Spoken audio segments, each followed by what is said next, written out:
Welcome back to another episode of The Gentleman's Journey. I'm Jack Bell, and we're here at the 183rd Convention in Minneapolis, Minnesota. I have the pleasure of being joined today by Dr. Dan Ahlberg. I'll let you go ahead and introduce yourself. Well, I am a retired neurosurgeon. I was fortunate in many ways to have been able to do all of my education here at the University of Minnesota on this Twin Cities campus. Although admittedly it's long enough ago that a lot of the things that are here today were not here back when I was an active student. I came to the campus as my first and only choice for higher education. Back in the early 60s, it wasn't like today. Entering college students didn't apply to 20 or 30 different schools, universities, or colleges. Generally, you applied to a very few. My father had done his higher education here at the University of Minnesota, and he was a very avid Gopher fan. And as a small child, that obviously rubbed off on me. I actually grew up as a child across the river in Eau Claire, Wisconsin, and but my parents were from St. Paul. So even though I had some interest and affection for the Badgers, if it came to a rivalry between the Badgers and the Gophers, I was always on the Gopher side. And when I was 8 years old, my parents took me and another couple they knew well took their son to the Gopher Badger football game here on campus. So my first visit to the campus was actually in 1953 when I was 8 years old. So and actually when I was in high school, I was in the high school band, at least during my earlier years. And there was always a Gopher football game that was a state band day.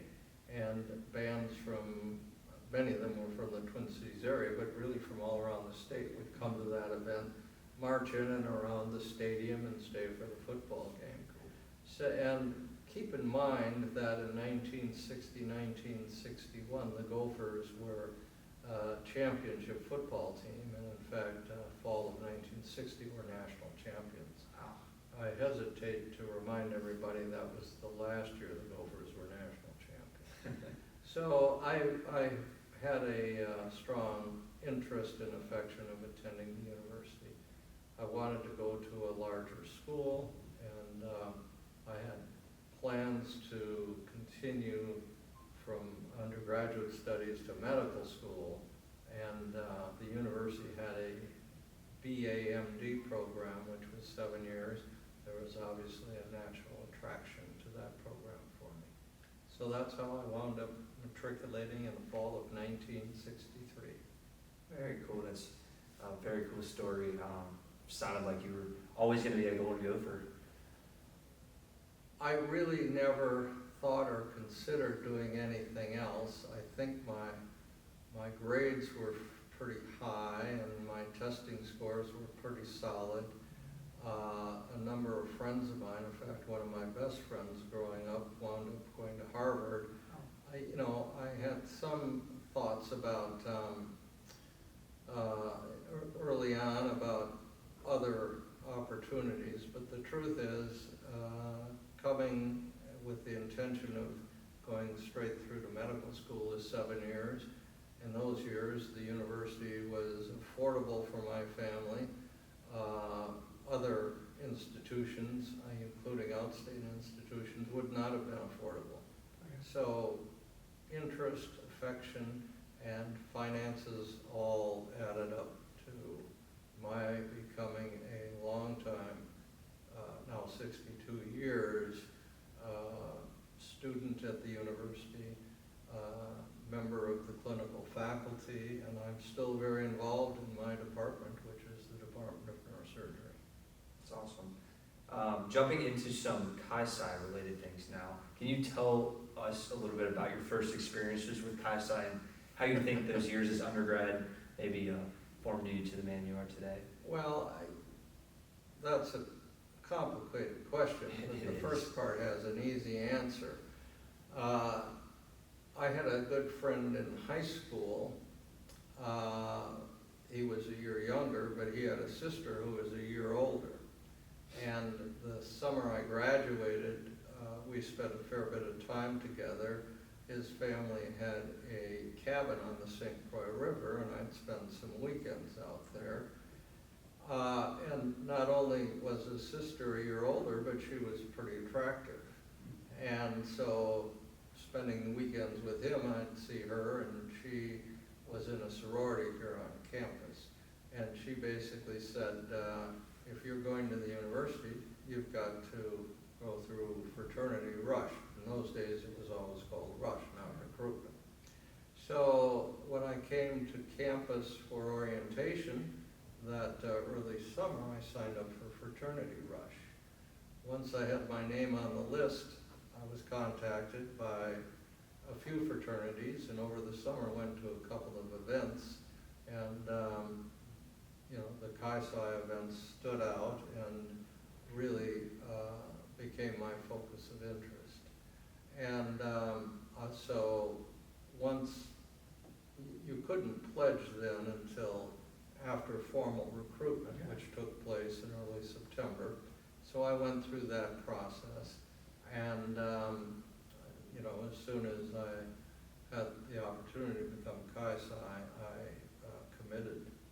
And the rest of that formal recruitment was a little difficult because at least one of the other fraternities at which I had attended summer rush activities punked me. They basically showed me the door because they knew I'd already committed to Chi Psi. Mm-hmm.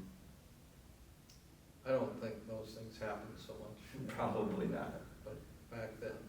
So I had the unique opportunity of the first pledge in my class year, which was 1967. And as you can jump forward a lot of years, in fact decades, and it turned out that my older son, Ryan, was the first member of his class pledged at Alpha Epsilon at the University of Michigan. And my younger son, Brady, was the first person pledged in his class at the University of Wisconsin. So all three of us have that unique distinction of being the #1 rankus in our class year at our Alphas and Chi Psi. That's very cool. Little tradition to pass down the bloodline. Yeah. Moving forward, you served as the #7 of the National Fraternity. Can you explain to me a little bit about what led you down that path and how that opportunity came about? Well, becoming #7 is not a path that you follow. It's the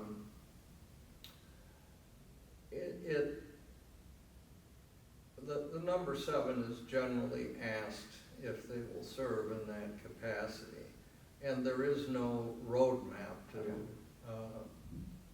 being asked to assume that position. What really happened is, like a lot of people, I had some pauses in my Chi Psi career as an alumnus. After my undergraduate years, while I was in medical school, in fact, throughout my medical school and residency, I was very involved in fraternity activities. So that would be a total as an undergraduate and all the way through residency of 15 years. And I was, I was live-in alumnus advisor first couple of years of medical school.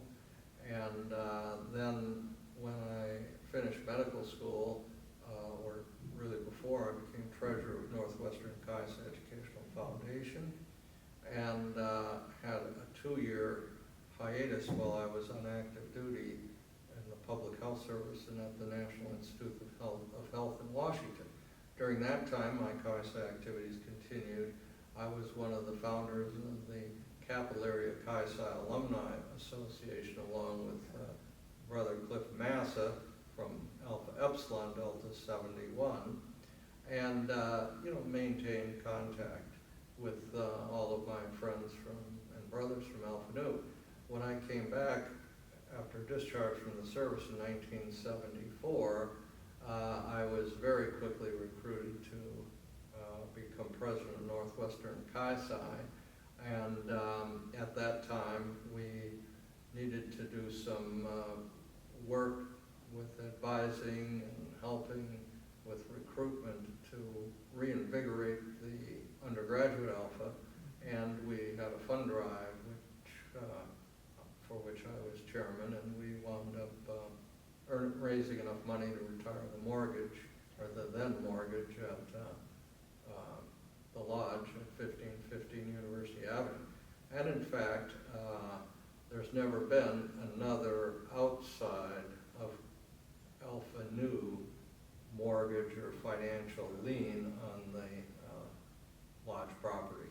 Wow, that's So very that's, impressive. 74 to 24, that's 50 years ago. That's a long time. Yeah. Now, you asked about becoming number 7. So I was very involved with Chi Psi. And then once I finished training, I started my career in private practice in neurosurgery, got married, started a family. Those were years where my level of activity was greatly diminished, but my level of interest in Chi Psi was not. And I still did some things, did some initiations at Alpha Nu, and as a young family, we attended the sesquicentennial at University of Wisconsin-Lake Geneva in 1991. But once my older son was getting through high school and starting to look at his opportunities in higher education, I then got more involved. And really, it began in late 1998 and 1999, Alpha Nu hosted convention. And so there was a lot of planning and whatnot to organize as host Alpha. Those meetings largely took place in my living room. And once that convention was over, I became a trustee of the Educational Trust. So, and I was obviously then very involved. I was the education chairman of the trust. And then 5 years went by. I was asked to be number 7. Very cool. It's crazy how life takes you down paths and you go with it. So we appreciate your services, number 7. Well, and I think I was one of the younger people to be asked and assume that role. And I'm sure, as you know, from being number 7 and attending convention every year and being so involved with the fraternity, there seems to be something different about the relationship between the central office and the local alphas, and just Chi Psi nationally, that you don't see elsewhere, I think. Is there something you attribute that success to? Well, I think that you have to look at Greek organizations as almost, if you will, use the term industry. I mean, there are a lot of very successful Greek organizations and a lot of successful chapters of them on various campuses throughout the country. The role of the central office in this fraternity seems very static when you're an undergraduate, but it has changed and evolved dramatically over many, many decades. Some of those changes have been very positive. Some of them come with a different outlook, a different set of parameters and so on. And not everything is ultimately and greatly successful.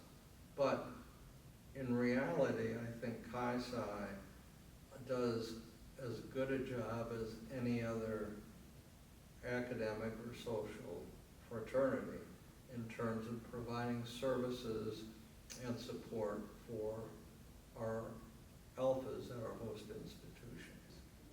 I think that over the years, and my address last night tried to touch on that, over the years, the Educational Trust, through its educational programming, I think, has tried since at least 1967 to reach out to undergraduates in different ways and have a positive impact for them in terms of their development as collegians, particularly in things that campuses don't necessarily offer.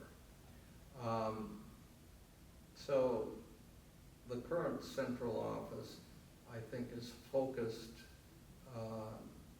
in a very significant way on those deliverables. The fraternity does not exist without undergraduates. The most important part of Chi-Sci is the undergraduate alpha. And you come to convention, or if you're have the opportunity or become a regional rep or something like that, you go to executive council meetings. You know, you hang around with the central office staff, some of whom are career fraternity executives. But the volunteers obviously range in age from, you know, mid-years, like late 20s, early 30s, to octogenarians, which unfortunately I'm soon becoming. But the focus has to be on the undergraduate experience and evolving what the current trends require. For instance, is there any difference in the mental health of today's college student compared to 25 or 50 or 75 years ago? I think the popular answer to that question, oh yes, you know, life is so complicated, it's so much different and whatnot. In reality, probably not so much, but it's a focus of today's society, and there have evolved ways of trying to help deal with that, which weren't so prevalent 25 years ago. So that's a kind of a current trend, and Chi-Sci, I think, has done a good job trying to follow that trend and provide some support for undergraduates who may be experiencing mental health issues. It's not as if they always weren't there, obviously they were. But, you know, so the central office role evolves over time. And currently, I think the educational programming for undergraduates and add to it the mental health support is at a fairly sophisticated level. Now, I'm not involved with any other Greek organizations, so I can't tell you exactly what they do. But we know from the very beginning, meaning in the 1820s to 1860s, when a number of current very successful Greek organizations were founded, the principles are fairly similar. Of course. And you mentioned just involvement with alumni throughout the years. You obviously have a very impressive resume throughout your years of convention and involvement. What keeps you coming back to convention year after year and staying involved? I think there are two things. First of all, I have a strong belief in the need for undergraduate men, post-adolescents, 18, 22, to have opportunities to be together, to bond together, to learn together things which evolve into more adult life. The exact ramifications and how that works, again, evolves over time.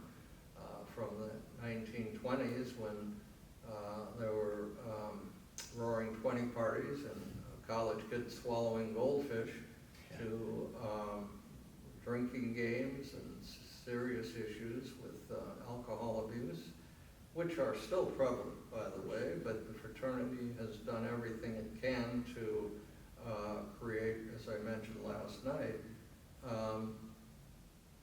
responsible drinking. It's not something that you can eliminate. I'm not sure there would be any reason or advantage to try to eliminate it, but alcohol abuse is still a huge problem, you know. And 20 years ago, the fraternity developed the ERA program, and the brothers who became alumni members at the University of Colorado started GORD, Guidelines and Objectives for Responsible Drinking. The fraternity clearly wants to promote those who wish to abstain. You don't have to drink alcohol, and it's not even suggested that you do, but if that's a choice, to do it in the right way. Of course, I think that's super important. So there's a belief that I have that fraternity, Greek involvement, and it's also underscored by ritual. I think ritual is very important as a part of Greek society. But it's really the togetherness. It's developing together during this stage in your life. So that's one of the main principles that keeps me involved.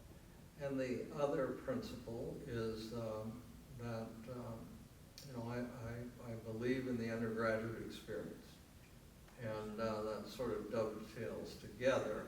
But it's the brotherhood side and the ritual side, as opposed to the educational side. And I know that when I first came to campus, most of my friends from high school, all of them, lived at home.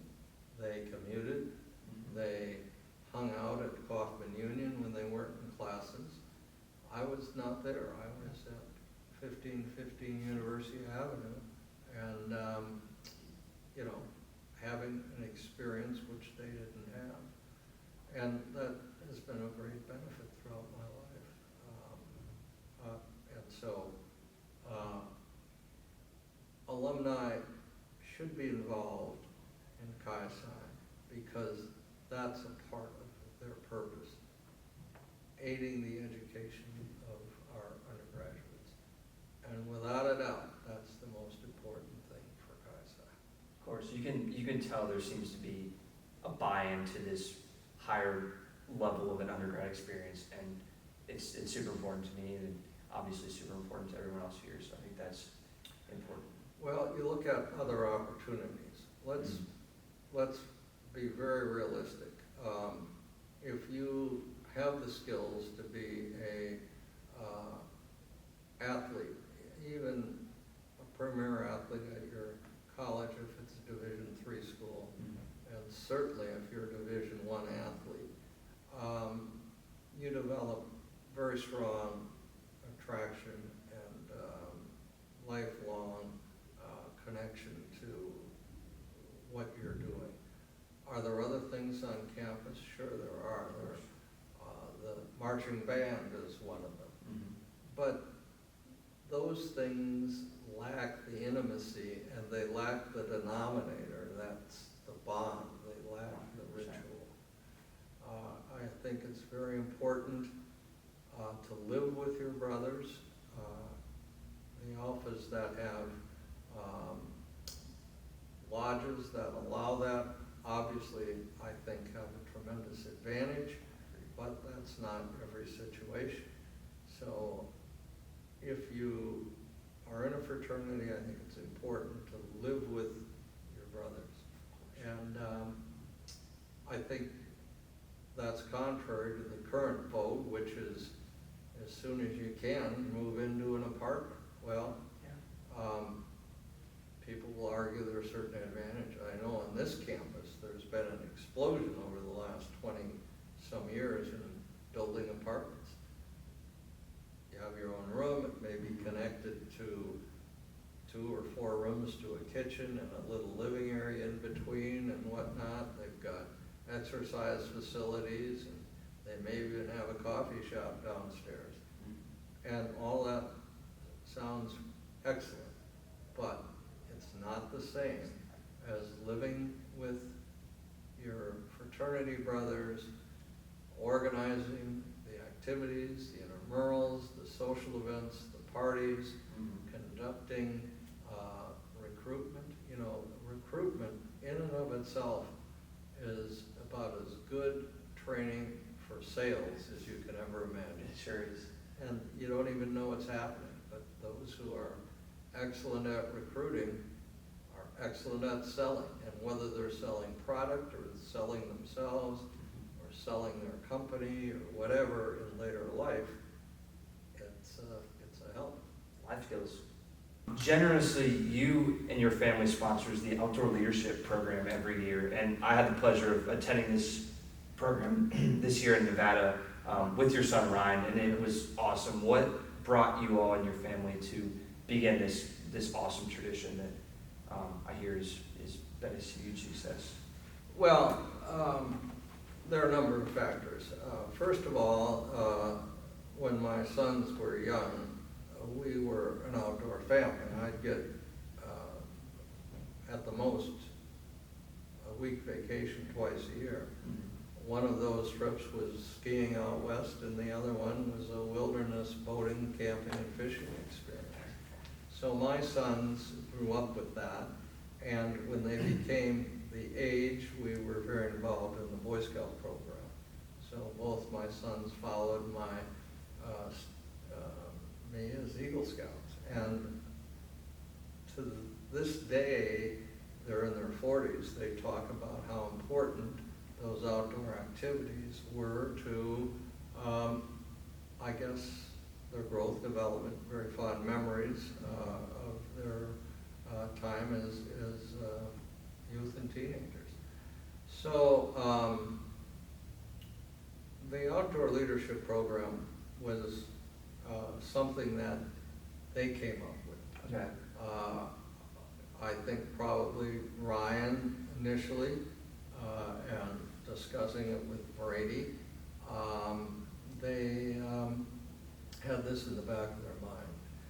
And then, I don't know, 6 or 7 years ago, there was a Gamma alumnus named Stacy Bear, who, coming home from the Gulf War, I guess it was, had some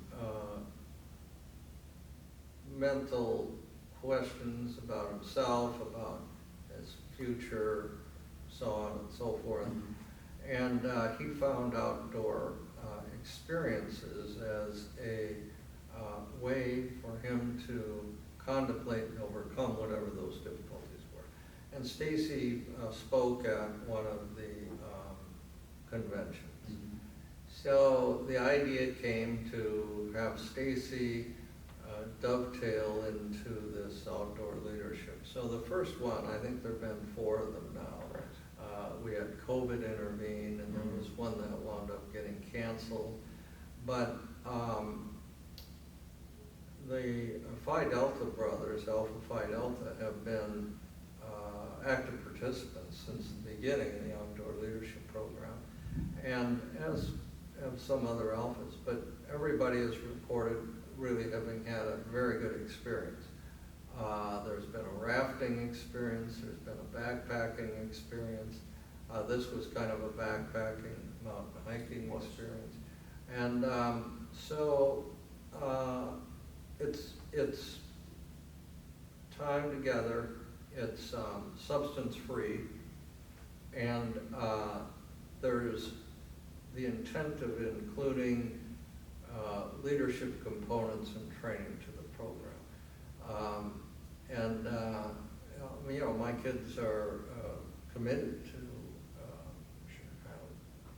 Ryan and Brady are committed to continuing this program, so we funded it. Yeah, we appreciate it. Like, obviously, it's a sacrifice on your and your son's end. With Ryan, even did some work from his truck while we were out doing a hike, and we see that and appreciate it. That's what a leader is, and it's an awesome experience, and I can't recommend it enough to other undergrads, and I surely will. Well, and you know, typically it's been a crew. I think that there is some potential to grow the program, but it's still going to be attended by a fairly limited number of brothers. And not everybody's interested in the outdoors, but put some, in order for it to become a leadership program by experience, there has to be some challenges to the program. Of course. And this year, I think it was summiting one of the desert peaks out in the No easy feat. northern Nevada. Well, I don't know how hard it was, but I think most of the guys made it to the top. We did. It was not easy though. Yeah. And, you know, there's a similar high adventure experience in scouting called Philmont Scout Ranch. It's been, Philmont's been there since the 1930s, and I still think climbing Baldy is one of the pinnacles of the scouting program. Very cool. Yeah, I think accomplishments like that is a good, really good way to build you as a leader in your outfit as a person. As a doctor, a very accomplished doctor, what advice would you give to the undergrads who are maybe wrapping up their undergrad years and moving into the workforce, whether that be business, medical field, whatever? What advice would you give them to them professionally? Well, there's general advice. Obviously, you have to be honest. You have to work hard, and you know, you have to learn from your mistakes. And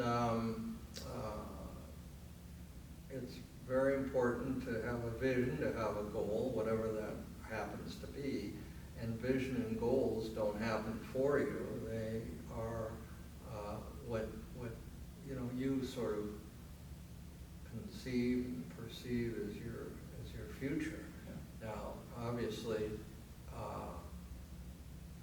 things always change. I mean, people start with a company, they wind up moving to another company, their focus might change, but the skills that you learn should transfer.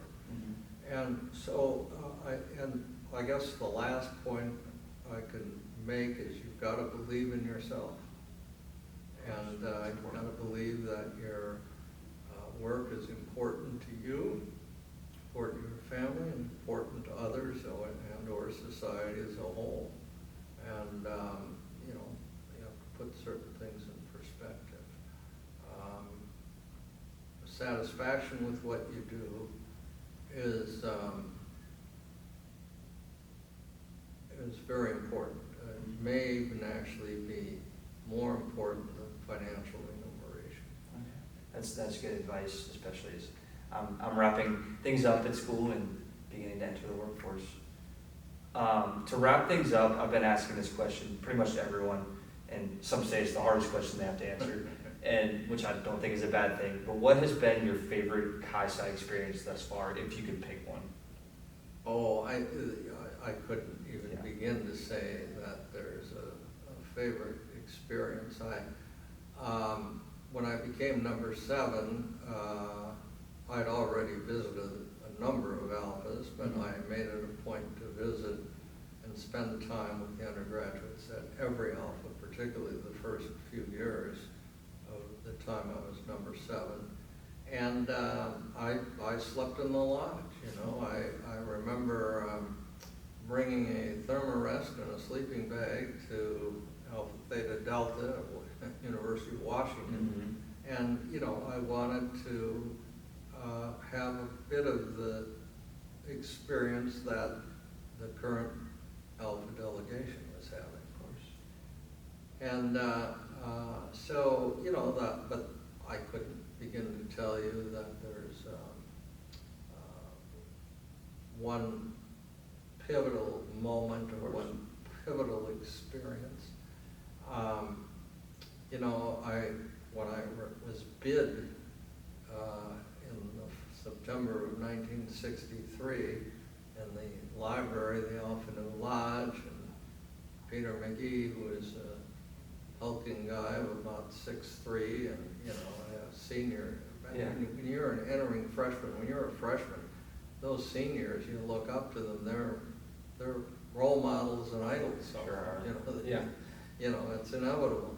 And, you know, he stood up and said, "Are you with us?" You know, and so that's something I've always remembered. I think my first convention created a lot of indelible memories. There's a picture in both the 2005 as well as in 2022 issues of the Kai-Sai story with me and Stanley Burge from those years. Very cool. I recognize Stanley, hard to recognize myself back then. But, you know, but they're just, I couldn't begin to point out one as a Sure. favorite memory. Not a bad problem, it builds upon itself. Yeah, well, Kai-Sai's been a part of my life since the summer of '63, so it's 62 years now. Very cool. Well, I appreciate you coming in and spending your time with us today, and we will see you next time. Well, very good, thanks. Yeah, thank you.